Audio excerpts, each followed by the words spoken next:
말씀의 제목은 물질보다 영혼의 가치가 더 크다입니다. 예수님께서 복음을 전파하기 위해 가신 곳은 갈릴리 동쪽 아래 지역의 가다라 지방입니다. 이방 지역으로 구분된 곳이에요. 이 가다라 지방은 이제 마가복음이나 누가복음을 보면 이제 거라사로 이렇게 기록되어 있습니다. 가다라라는 말은 이제 울타리로 둘러친 곳이라는 의미입니다.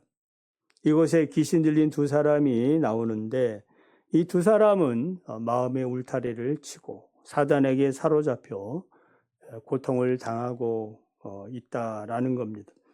이 두 사람뿐만 아니라 우리가 계속해서 이 말씀을 살펴보면은 이 가다라 마을 사람 전체가 마음의 울타리를 치고 예수 그리스도를 배척하고 복음을 거부하는 그러한 모습을 보게 됩니다.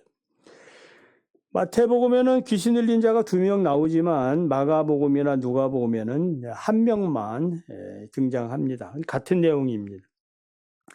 예수님 일행이 이제 마을에 도착하자 귀신 들린 이 2명이 기다렸다는 듯이 무덤에서 뛰쳐나와서 예수님 앞에 나옵니다.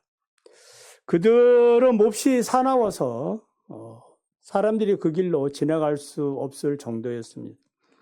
귀신 들린 두 사람이 예수님을 보고 소리 지르죠. 하나님의 아들이여, 우리가 당신과 무슨 상관이 있나이까? 때가 이르기 전에 우리를 괴롭게 하려고 여기에 오셨습니까? 그러니까 귀신 들린 자는 자신의 의지대로 말과 행동은 하지 못하지요. 누가 시키는 대로? 귀신이 시키는 대로. 귀신의 지배하에 있는 거예요. 귀신이 그들의 몸과 마음까지 주장하고 있습니다. 사람의 몸과 마음을 지배하는 것이 귀신의 역사인데 이 귀신의 역사의 그 뿌리는 죄에 있는 거죠. 죄가 들어오면은 그 죄가 우리의 몸과 마음을 지배합니다. 그 죄는 우리에게 악한 일만 생각하게 하고 악한 일을 하도록 합니다. 로마서 1장을 보면 죄의 지배력이 무엇인지 알 수 있는데 이 죄가 들어오면 사람으로 하여금 우상을 숭배하게 하고 불의와 추악과 탐욕, 시기, 분쟁, 사기, 교만, 자랑, 비방 이 무자비한 행동을 하도록 한다라는 겁니다. 자기가 아니고 자기 속에 들어온 뭐예요? 죄입니다.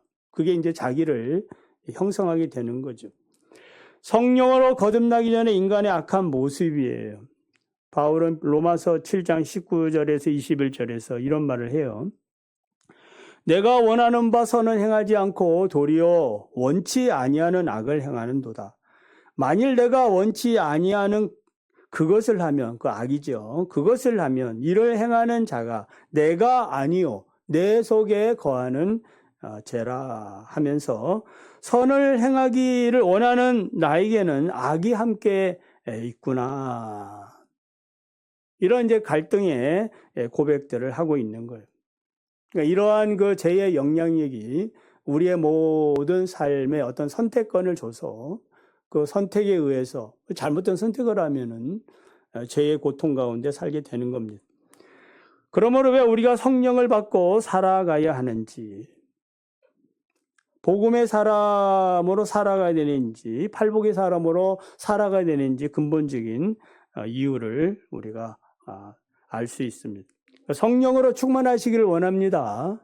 성령으로 충만하면 충만할수록, 말씀으로 충만하면 충만할수록 악의 영향력, 죄의 영향력은 그만큼 사라지게 됩니다. 어쩌면 무덤 사이에서 사로잡혀 사는 인생의 모습은 복음을 떠나 인간의 그 절규하는 모습과도 같아요. 이런 삶 속에서는 절대로 행복할 수 없습니다. 기뻐할 수 없습니다. 그러므로 우리 모두는 날마다 성령에 사로잡혀 살아가는 복된 삶이 되시기 원합니다. 자, 귀신 들린 자가 예수님을 누구라고 불렀어요? 하나님의 아들이라고 증거합니다. 그러니까 귀신들은 영적인 존재이기 때문에 예수님이 어떤 분인지 잘 알고 있는 거예요. 영적 지식을 가지고 있는 겁니다. 예수님은 하나님의 아들로 죄인을 구원하러 이 땅에 오셨습니다. 예수님이 하나님의 아들이 된다는 것은 예수님의 정체성과 같아요. 예수님이 누구냐?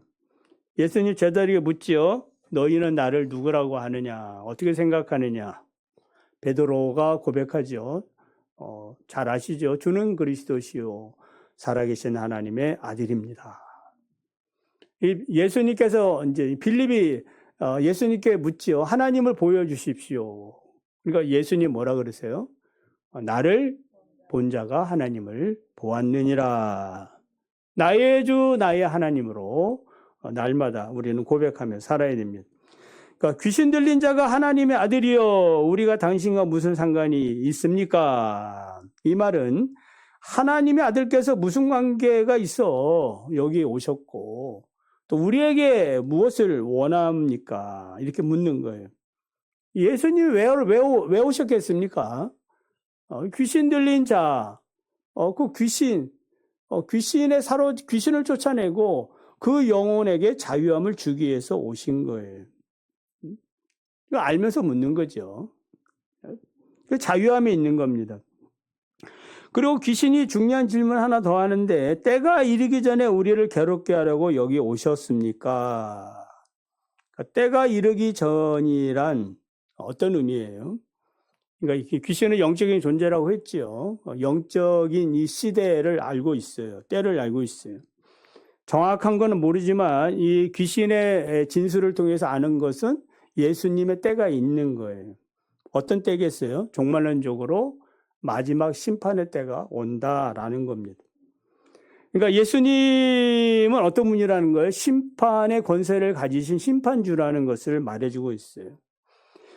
그러니까 귀신은 아직 심판의 그 마지막 때도 되지 않았는데 왜 여기까지 오셔가지고 왜 나를 괴롭게 합니까?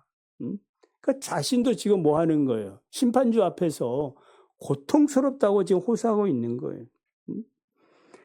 그러니까 마지막 때는 아니지만 심판주 앞에 서 있다는 것 자체가 뭐예요? 괴롭지요. 괴로운 거예요. 어둠이 빛 가운데 뭐 쓸 수 없듯이 견딜 수가 없는 거거든요.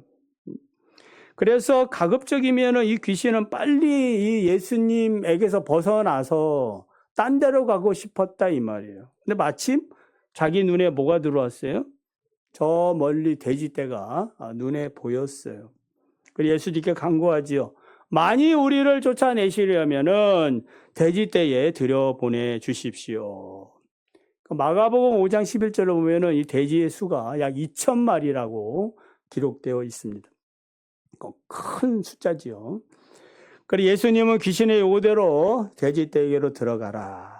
그래 이제 돼지떼에게 들어가니까 돼지들이 가만히 밥 먹고 있다가 이 귀신이 들어오니까 놀란 거죠. 놀래가지고 다들 뭐 하는 거예요?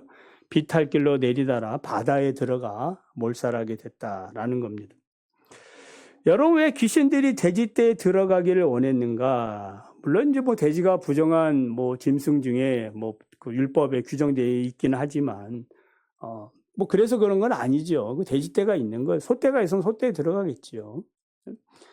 자, 돼지떼에 들어가기를 원한 것은 악한 계략이 있는 거예요. 어떤 계략이요?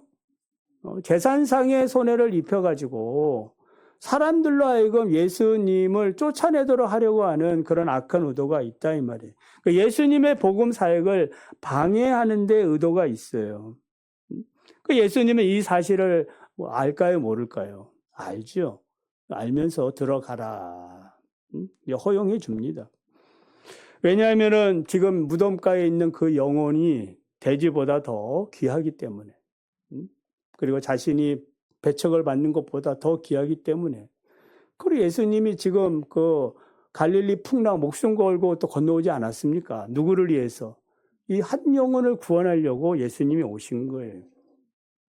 그러니까 천하보다 귀한 생명입니다.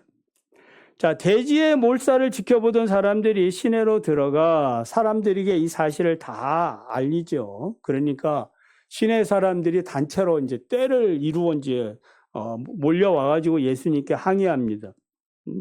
그 이유는 무엇 때문이에요? 자기들의 그 생명 같은 이 재산을 잃어버렸다 이 말이에요. 돼지가 죽었기 때문이고 계속 여기 있다가는 혹시 또 다른 돼지떼가 죽을 가능성이 있는 거예요. 위험하다 이 말이에요.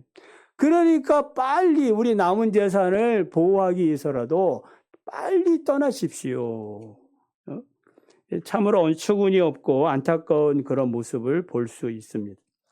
그러니까 마을 사람들에게 있어서 중요하게 생각한 것은 무엇이에요? 무덤 사이에서 건강하게 돌아온 사람보다는, 그 사람의 가치보다는 잃어버린 죽어버린 돼지떼에 있어요. 만약 여러분의 자식과 여러분의 어떤 물질을 할 때에 누가 더 소중하겠습니까?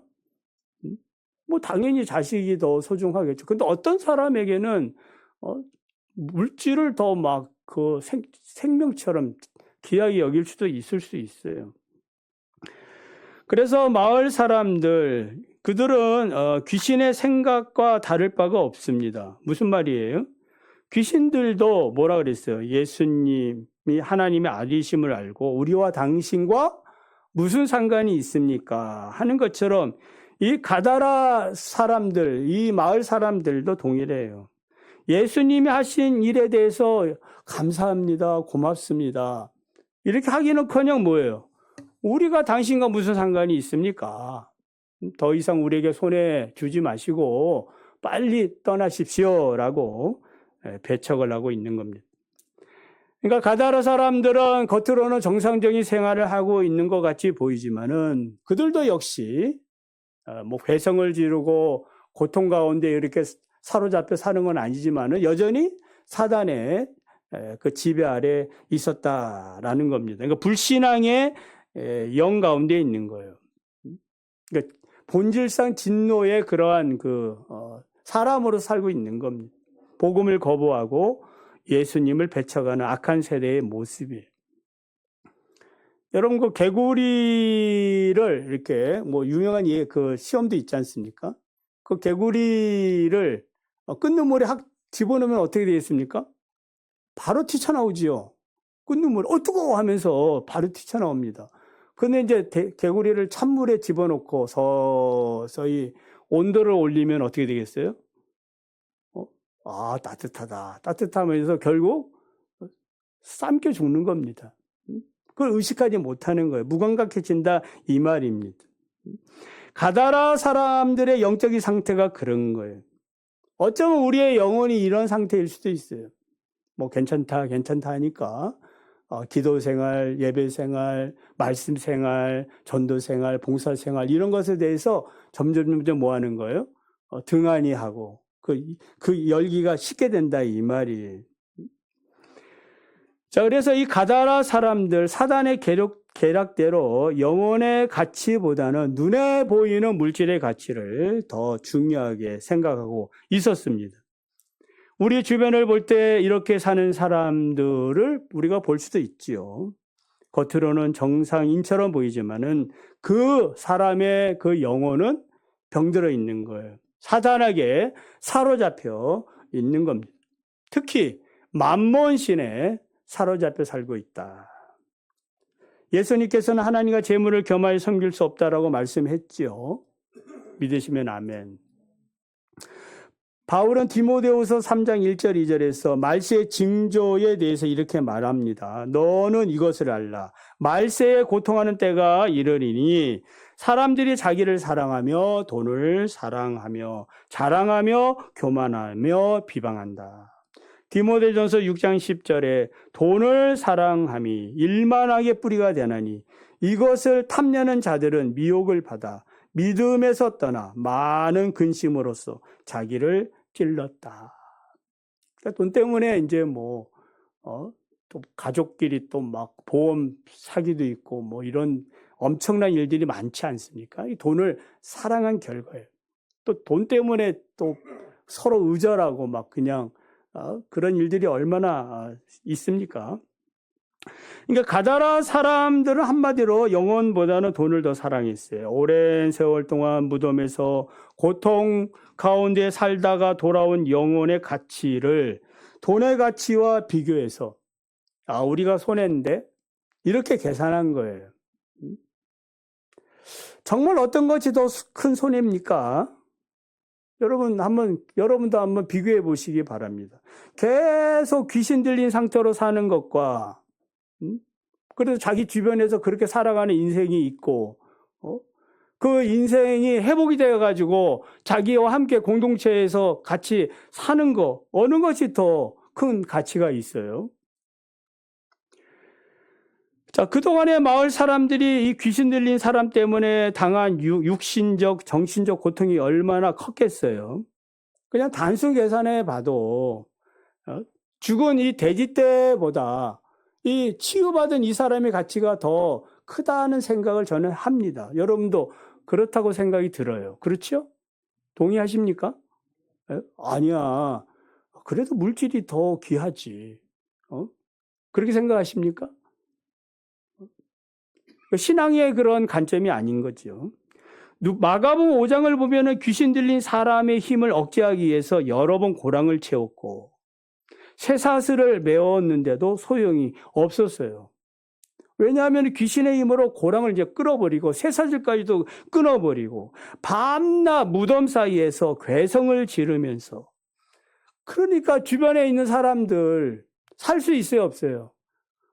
살 수 없는 거예요. 거기서 돈이 많아도 그 돈이 무슨 소용이 있어요? 마을을 떠나고 싶지요. 심지어 자기 몸으로 막 그냥 돌로 자해를 하면서 그 공포스러운 분위기를 연출하고 있으니 그 사람이 있는 그쪽으로 누가 가겠습니까? 여러 사람들이 쫓아가가지고 억제하고 쇠사슬을 맺고 고랑 이렇게 채우고 이래도 또 뭐 끊어버리고, 이러한 사람이 예수님의 능력으로 귀신이 떠나고 정상인으로 돌아왔으면은 할렐루야! 주님 감사합니다. 그래야 되지 않겠나요? 네? 주님 감사합니다. 우리 마을의 숙제가 풀렸습니다. 우리가 저 영혼을 고쳐보려고 애를 많이 썼는데 드디어 저 사람이 자유함을 얻었군요. 이게 정상인데 이 사람들은 전혀 그렇게 하지 않았다는 거예요. 그 사람이 고통을 당해도 그 사람 때문에 우리가 피해를 입는다, 그러한 그 피해 의식 가운데 있었던 것 같아요. 그러니까 예수님이 그 사람을 귀신 들린 자를 고쳐줘도 떠나라고 하라고 얘기하는 거 아니겠습니까? 그렇다면 우리는 물질보다 영혼의 가치가 더 크다는 사실을 깨닫고 영혼의 가치를 알고 그 사람의 영혼을 사랑하는 분들이 다 되시기를 바랍니다. 그 탕자의 비유를 보면은 영혼 사랑이 무엇인지, 그 가치가 얼마나 중요한가를 알 수 있어요.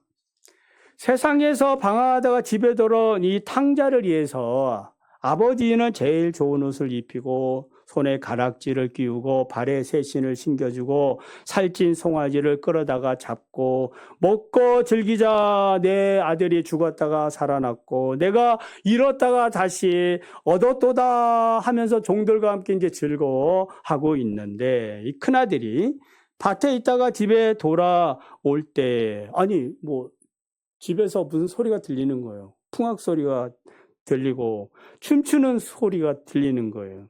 한 종을 불러 묻지요. 이게 무슨 일이냐? 종이 대답합니다. 당신의 그 집 나간 동생이 돌아왔습니다. 그래서 당신의 아버지가 건강한 그를 다시 맞아들이게 되므로 살찐 송아지를 잡고 이렇게 즐겁게 잔치를 하고 있습니다. 이 말을 들은 큰아들 어떻게 했습니까? 여러분 어떻게 하겠습니까? 걔가 돌아왔구나. 기뻐하면서 쫓아가서 그 잔치에 자기의 기쁨을 더할 텐데, 이 큰아들 뭐예요? 기뻐하기는커녕 노하면서 집에 들어가기를 싫어한다 이 말이에요. 그러자 아버지가 나와가지고 야, 너 왜 그러냐? 응?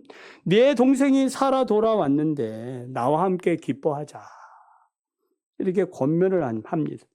그러니까 이 큰아들이 뭐라 그래? 내가 여러 해 동안 아버지를 섬겨 거역하지도 않고 순종하며 살았는데 내게는 염소 새끼라도 주어 내 벗들과 즐기게 한 적이 없는데 아버지의 살림을 창녀들과 함께 탕진한 동생이 돌아오니 살찐 송아지를 왜 잡습니까? 왜 잔치를 합니까? 노하며 불평을 하고 있는 겁니다. 그러니까 아버지가 큰아들아, 너는 항상 나와 함께 있으니 내 것이 다 내 것이구나. 내 동생은 죽었다가 살아났고 잃었다가 다시 얻었으니 그 자체로서 우리가 즐거워하고 기뻐하는 것이 마땅하지 아니하느냐. 여기 이제 큰아들의 이제 비유에서 나오는 큰아들은 누구겠어요? 바리새인과 서기관, 하나님의 말씀을 받은 자들을 다 비유합니다만은 이 큰아들의 잘못된 관점은 뭐예요? 집으로 돌아온 이 자기 동생을 아버지의 관점으로 바라봐야 되는 거예요. 아버지의 관점은 뭐예요? 죽었다가 다시 살아나고 잃었다가 다시 얻은. 그러니까 아버지의 재산을 가지고 탕진한 그런 아들이 아니고 다시 돌아온 아들이야. 다시 살아나는 아들이에요. 물질보다 그 영혼, 자기 아들의 가치가 더 큰 거예요. 할렐루야. 근데 이 형은 뭐예요? 형의 생각은 뭐예요? 그 동생의 그 영혼보다, 그 생명보다 뭘 더 귀하게 여기는 거예요? 그 동생이 탕진한 그 재물, 그게 아깝다 이 말이에요. 그게 나쁘다 이 말이에요. 어떻게 그렇게 할 수 있느냐? 그걸 용서할 수 있느냐? 아버지는 뭐라 그래요? 다 이게 다 너 건데. 그러니까 누리지 못하는 자유함을 잃어버린 거예요. 여러분, 한 영혼의 가치는 물질의 가치보다 큰 것인 줄 믿습니다. 천하를 얻어도 내 영혼 잃어버리면은 다 소용없는 겁니다. 그래서 예수님께서는 불의의 재물로 친구를 사귀라. 이 불의의 재물이란 그냥 우리가 가지고 있는 이 재물을 가지는 얘기. 우리 재물을 가지고 뭐 하는 거예요? 살아있는 동안에 뭐 하는 거예요? 선한 일 하라 이 말. 친구를 많이 사귀라 이 말. 좋은 일 많이 하라 이 말입니다. 이 물질 가지고 이제 천년 만년 살 거라고 이렇게 꽁꽁 이렇게 내가 소유한들 그게 내 것이 되겠습니까? 어리석은 부자에게 하나님이 하시는 말씀이 있잖아요. 내 영혼을 오늘 밤 데리고 가면은 네 것이 누구 것이 되겠느냐? 아무 소용이 없는 거예요.